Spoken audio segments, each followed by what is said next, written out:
If you're like me and are constantly looking for additional space to store things in your garage, and you happen to have a vaulted ceiling with exposed ceiling joists in your garage, in this video I'm going to show you how you can create a secondary level along with a hoist-based lift system so that you can store some of your bulkier items up and out of the way, like this lawnmower. This is the first video in a multi-part series where I'm going to be doing a massive overhaul or renovation of this garage to turn it into a woodworking shop. So please stay tuned. So here's what my garage looked like before I started this project of renovating and ultimately turning this space into a woodworking shop. It was a pretty big mess, I'll admit. So the first step I took was just to install insulation and drywall and to paint the whole garage. So that's what you see already completed here.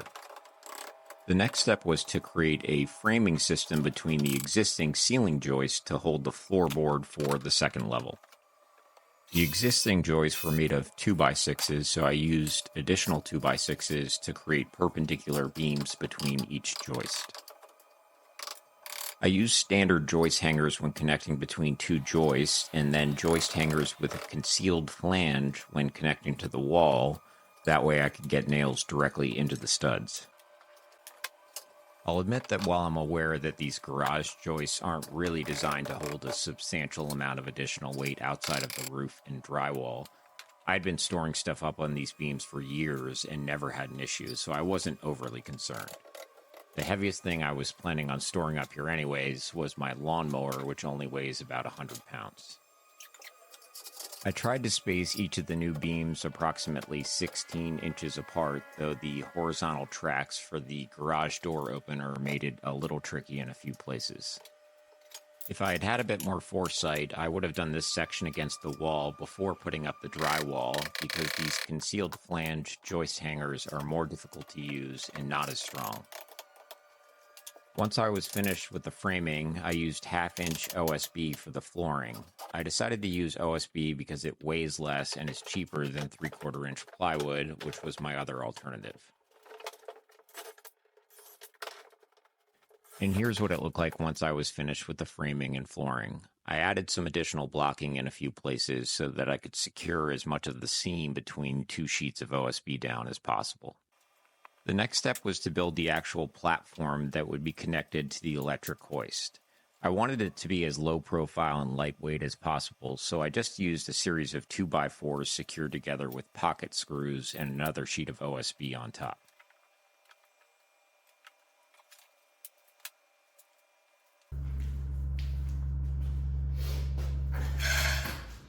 Okay, so now that we have the second level in the platform constructed, I thought I would lay out the whole system from the electric hoist all the way to the eye bolts that will connect to the actual platform to show you exactly how this is all going to come together. So starting with the electric hoist, I got this off Amazon for like $100. It has a single line, meaning if you just hook it with this hook right here, weight rating of 220 pounds, but you can also double it back on itself and use this pulley, and the weight rating doubles to 440 pounds. I'm not sure which I'm going to use. I might test out both. The only downside to looping it back on itself to get the additional weight capacity is it rises and lowers at half the speed. But using this electric hoist, which will probably, in my scenario, end up being on its side, they suggest that you use some type of metal bar to secure it. So you can see here that there are these two loops here at the top, and I purchased this 2-foot section of strut channel from Home Depot or Lowe's. I think you should be able to get it at most hardware stores, that will then slide in between these two metal bars like this. Now, this is often used to connect it to something like the roof. In my scenario, I think it's more likely going to be the wall.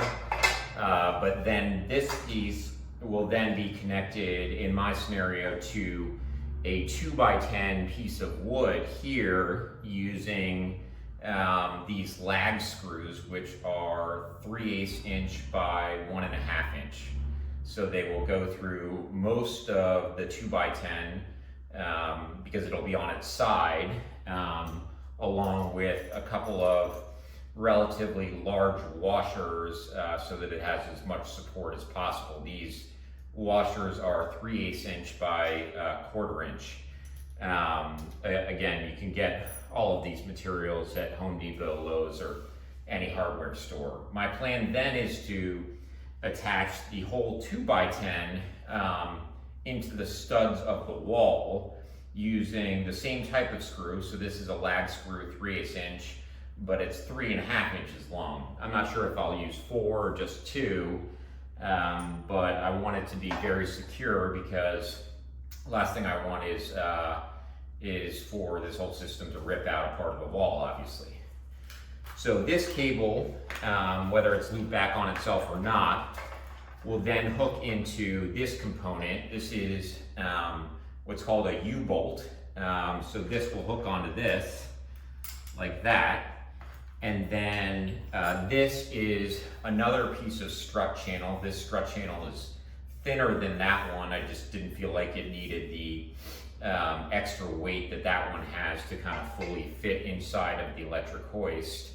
And it will be secured using this washer and 2 lock nuts. It is important, I think, to use lock nuts as much as possible in this type of system. The last thing you want to have to do is to check all of these nuts to make sure that they're not loosening over the course of time. You can tell a lock nut because it has kind of a rounded area at the top of it, along with some type of rubbery type material inside of it that adds friction and prevents it from coming unscrewed. So this will fit basically through the strut channel.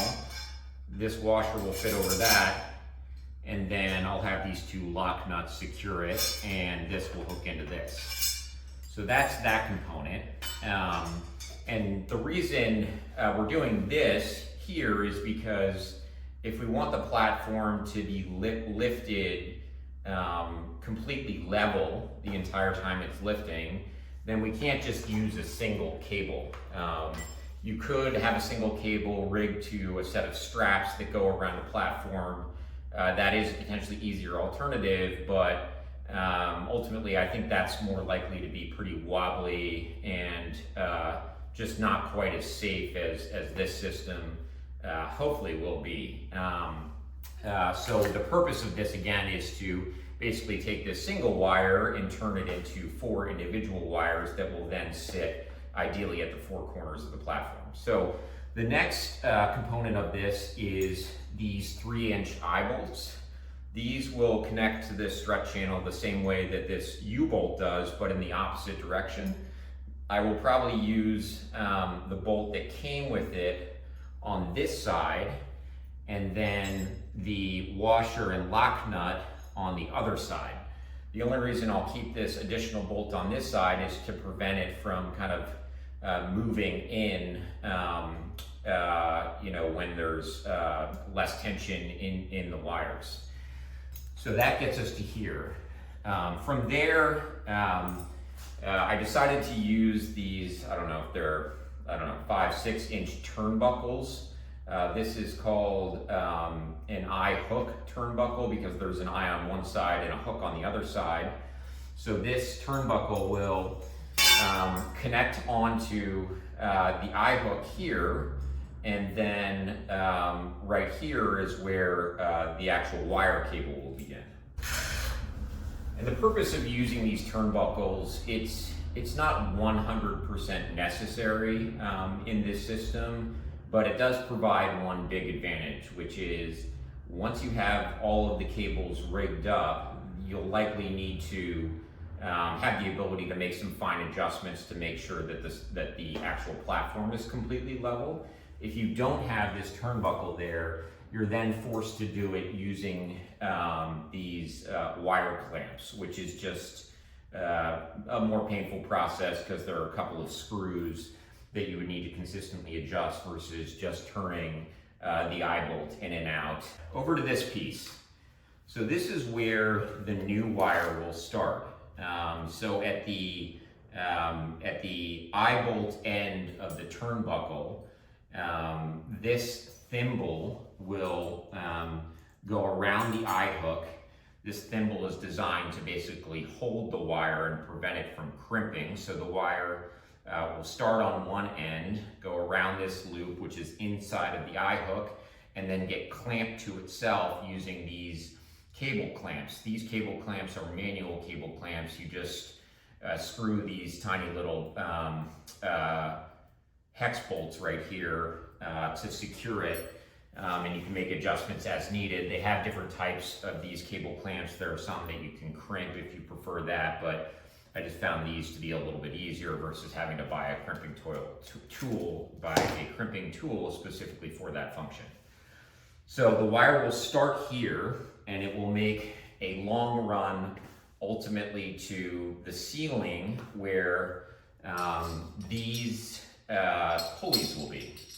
So these pulleys I got at, and I'll include a link in the description to everything that I used in this whole system, but these pulleys I got at Harbor Freight. These things are rated to hold 4,000 pounds, so it's more than enough. Certainly this is not going to be the thing that causes a failure in this type of system, but these pulleys will then be hooked into these, which will be attached to the ceiling.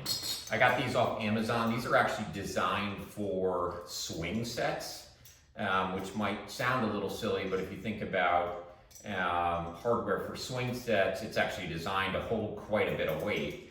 So I think these are rated to hold upwards of 1,000 pounds each individually, which is way more than I would ever need. These came with these lag screws as well. I think these are, I don't know, maybe 3 inches.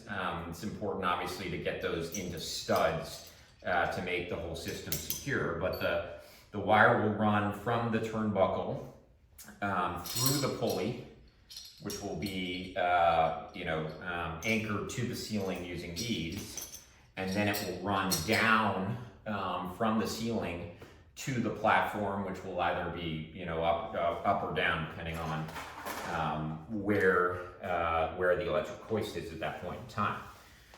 At the end of the system, it's basically going to be the same as the beginning here, where we started the wire with the turnbuckle. You're going to have these thimbles, you're going to have these cable clamps, and then you're going to have these are 4-inch eye hooks, which will be connected to the 4 corners of the platform. Again, I'll probably use this bolt on the top.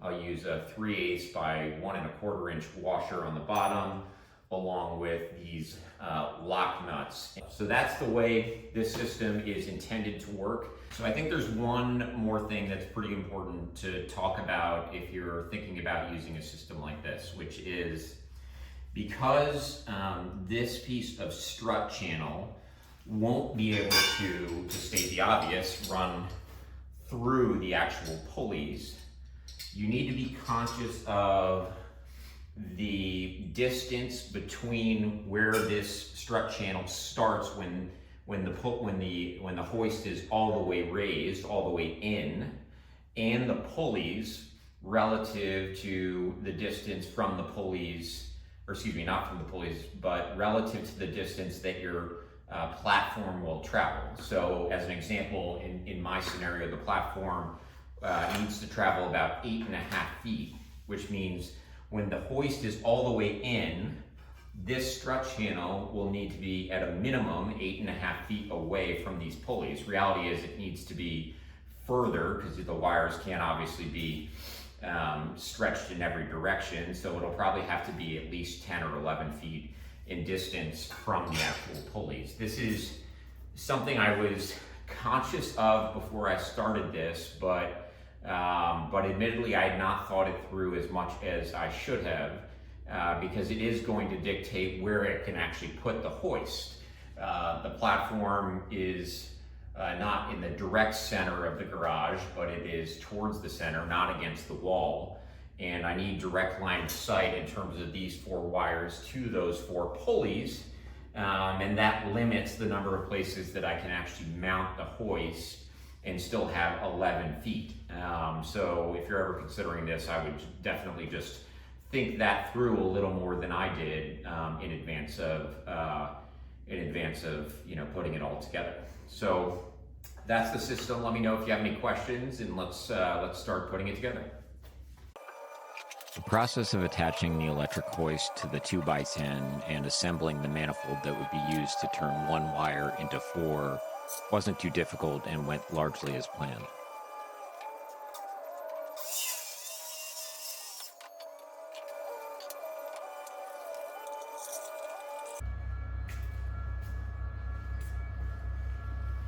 So here is what this piece looks like after I completed it. One thing that's a little different than what I had said before is I ended up using washers on both sides. So I have the lock nut, the washer, I mistakenly said it was 1/4 inch. I think it's 1 1¼ inch with a 3/8 internal diameter.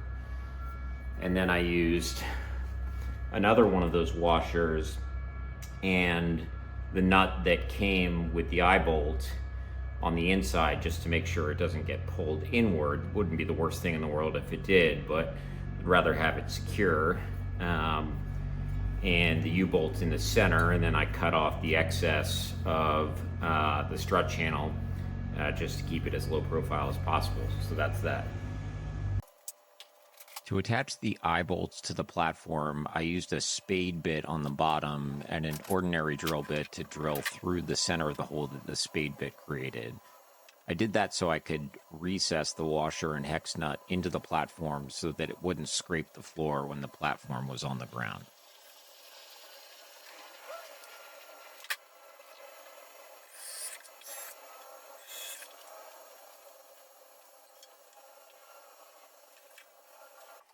Once that was done, I used some spare 2x6s to hold the platform in the position that it would be in when it was fully raised.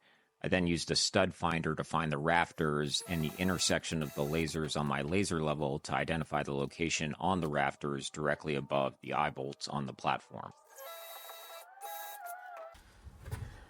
All right, so it was difficult to get really good video of me rigging this whole system up because this is obviously a tight space and it required me to go up and down the ladder quite a few times. So I thought I would just run through the whole system once more from the beginning here at the electric hoist all the way to the platform, because I did make a couple of changes relative to what I described earlier in the video. This section is actually all the same. So you have the electric hoist connected to this piece of strut channel.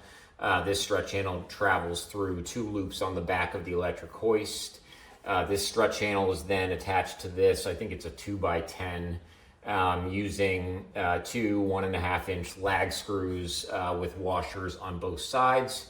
And then this piece of wood is then attached into the studs. I think it's they're technically cripple studs because this is directly over the garage door using, I think, 3.5 or 4-inch, I can't remember what I had said, lag screws with large fender washers. These look kind of oddly spaced, but these are where the studs are, which is why they're vertical in that respect.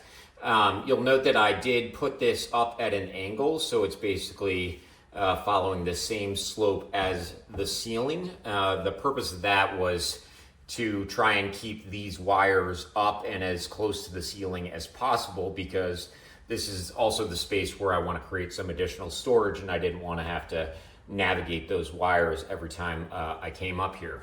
Here you'll see that I did end up hooking this back on itself to get the additional weight capacity using this pulley and this hook connecting to the U-bolt, which connects to this manifold, which has the 4 eye bolts, and then the turnbuckles, the thimbles, the start of the wire, and these 2 cable clamps. So let's move over to the other end. So this is the other end. I'm still up on that secondary level. You can see the 4 wires here, which are traveling directly from the turnbuckles that I had just mentioned. And this is the system that I rigged up to ultimately hold this platform that's sitting right here. You'll see that there are a couple of changes relative to what I had initially mentioned. And the reason for that is really because of this vent pipe. This vent pipe runs down to a gas fireplace inside the house.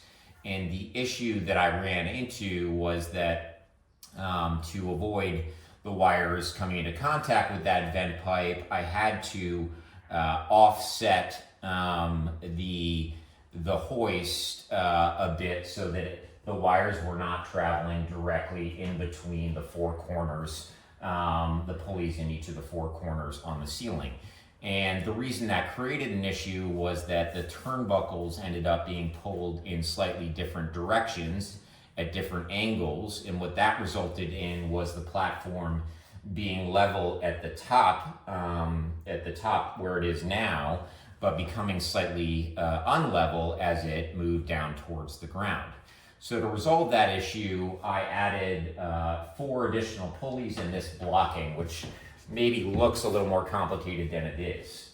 These are just 2x4s stacked upon each other so that it's kind of the same distance from the ceiling as the pulleys at each of the 4 corners. And I used 4 more of the same product, except I took out the hex bolts here and inserted lag screws instead directly into these blocks. These are secured, this one is secured with lag screws into the rafters, and then each of these 2 just using ordinary wood screws. So the 2 wires on the outside come through these pulleys and then to this pulley and then down at the corner.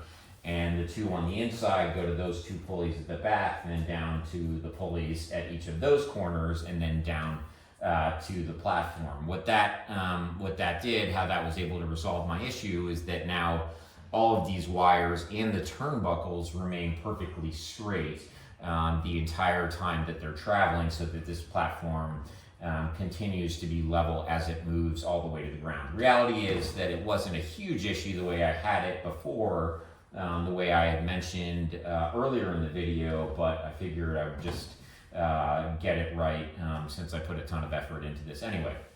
The next thing I did is, because this platform sits, 5 inches away from this level, meaning there's some space here that you may or may not be able to see in the video, I used an additional piece of OSB with a continuous hinge all the way along to flip over on top of the platform, and then 2 of these clasps that I think are really meant more for storage sets, a storage shed or something of that nature, that then hook over the side and lock it into place so that when I'm loading anything on the platform or taking anything off the platform, it's not swinging back and forth.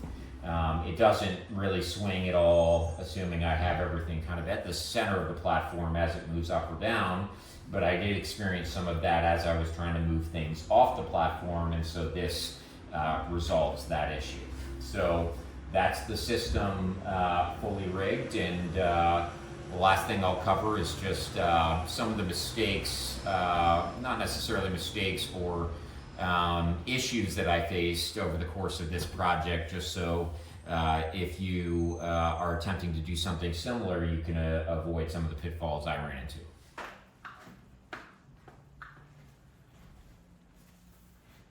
Okay, issue number 1.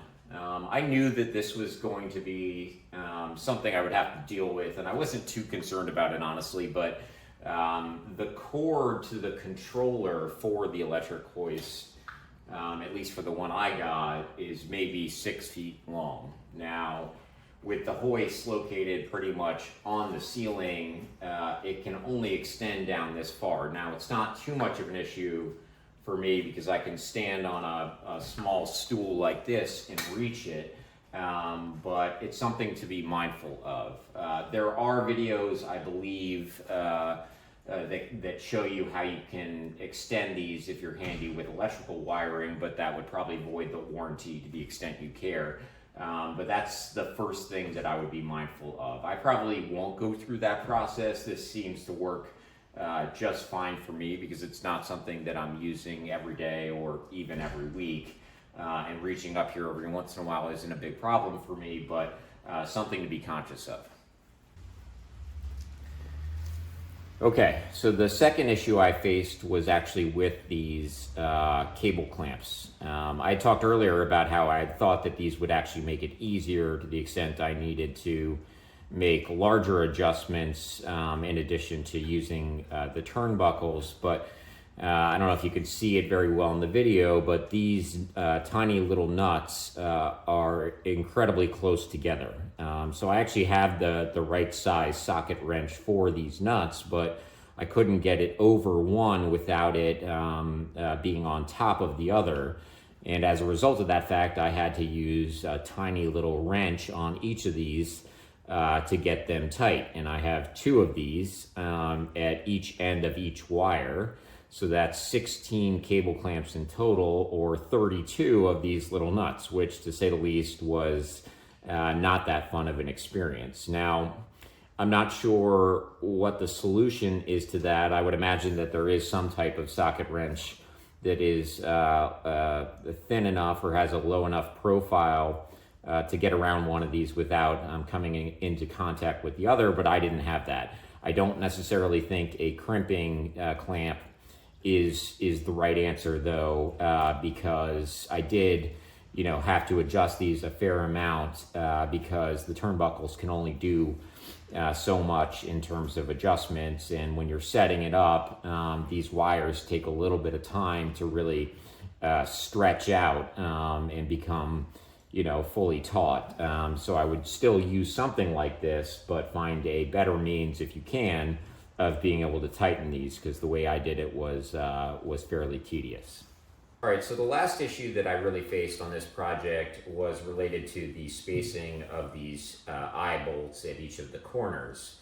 I should have thought about this more in advance, but the cable wires clearly need to come directly down from the connections to each of the rafters, and the rafters, like studs, are spaced about 16 inches apart. Now that means that these would either need to be 16 inches apart, which is what they are now, or 32 inches apart, but this wasn't actually wide enough, which meant that I had to put these a little bit further in from the edges of the platform than I had originally planned or desired. Now, even if I had thought about this earlier, I'm not sure that I could have done anything about it, because the ceiling joists are close enough together that these were really the only two rafters I could connect the pulleys to and not have the platform hit one of the ceiling joists as it raised up. So just something to be mindful of and conscious of if you're thinking about doing something like this. So that's it for this video. If you've made it this far, I appreciate you tuning in. If you have any questions about this, feel free to drop me a comment. And next up, I'm going to be putting together a miter saw table as I begin to build out the workshop. Thanks very much.